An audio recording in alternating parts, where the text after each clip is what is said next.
Well, after 41 years of doing this, there's one thing that I've discovered. Well, I discovered it 41 years ago. And that is our core is violence. The core of our being is violence. And what it takes for violence to continue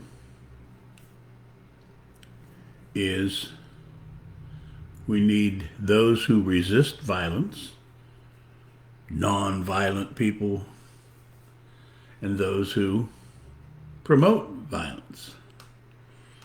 Those people own guns, they practice martial arts, they teach their children to be defensive. Instead of creating a world for our children, we create children for our world. We prepare them for the mean, nasty violence of our planet rather than transforming ourself, which really is our planet. And 41 years of speaking about this has shown me that speaking about it either does nothing or it does very little, because it takes an action associated with the listener. Plus, it means I don't know how to communicate. I cannot communicate. The true answer to our core being violent is the statement called our core is violent. I wonder if you can see the simplicity of this. The ending of violence happens when you speak the truth of the violence. But when you say, no, I'm not violent, they are violent. Those Trump people or the Nazis or the Muslims, all those other, that's where the violence is. Then the violence will continue.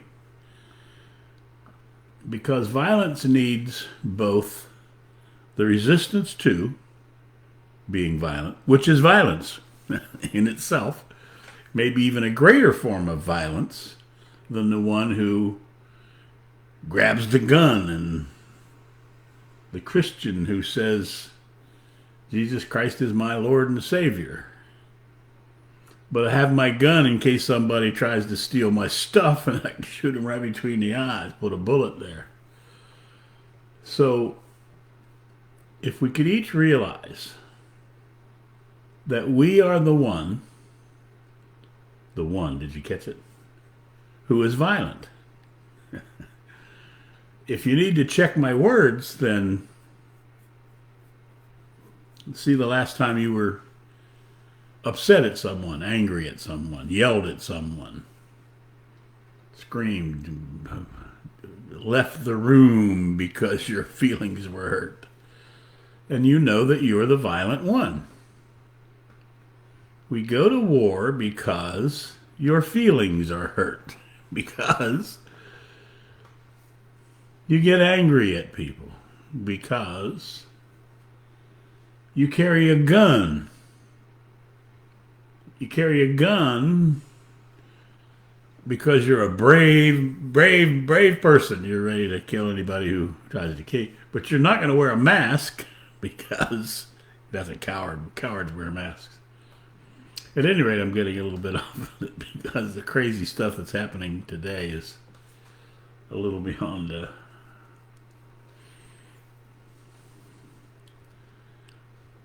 it's beyond anything. So if you're listening with me, did you notice the with? Then you might consider that you are the violence of planet Earth. And if you care to end the violence on planet Earth, there's only one thing you can do. Just one thing only. That's to discover the violence within you. There is another dimension available, but it's out of sight. It's out of mind. You have to be out of your mind to find it. You have to be the dumbest person that ever walked the planet, so to speak. However,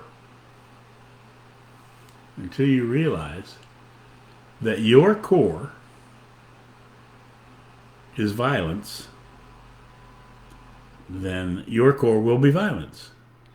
However, the moment you observe yourself so completely that you see that your core is violence, that is the end of the violence. It ends it.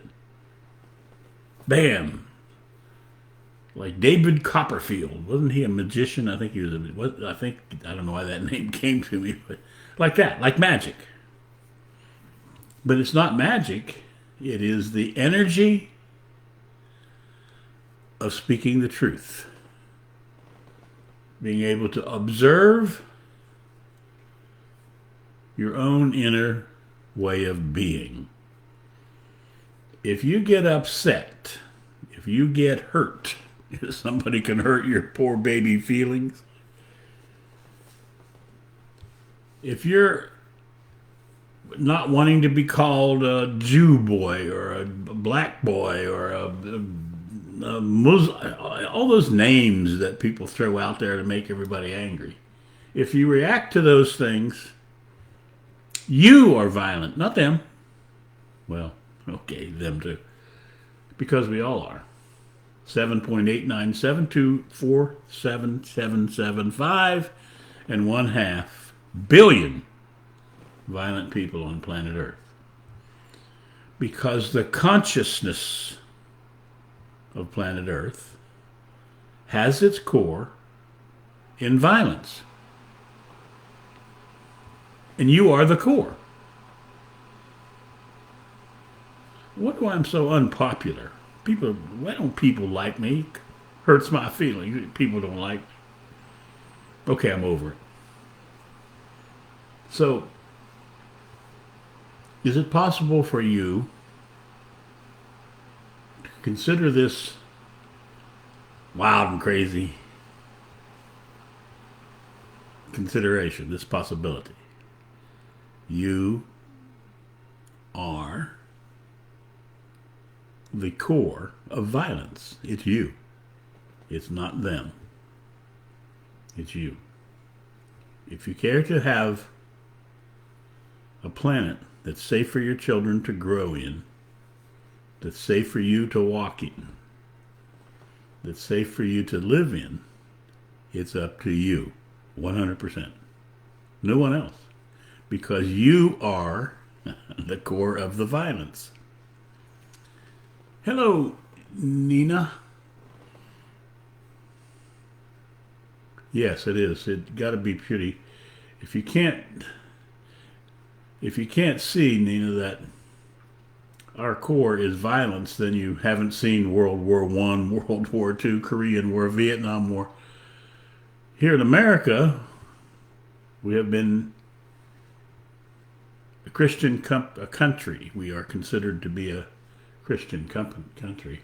And we have been at war for 226 of our 242 years.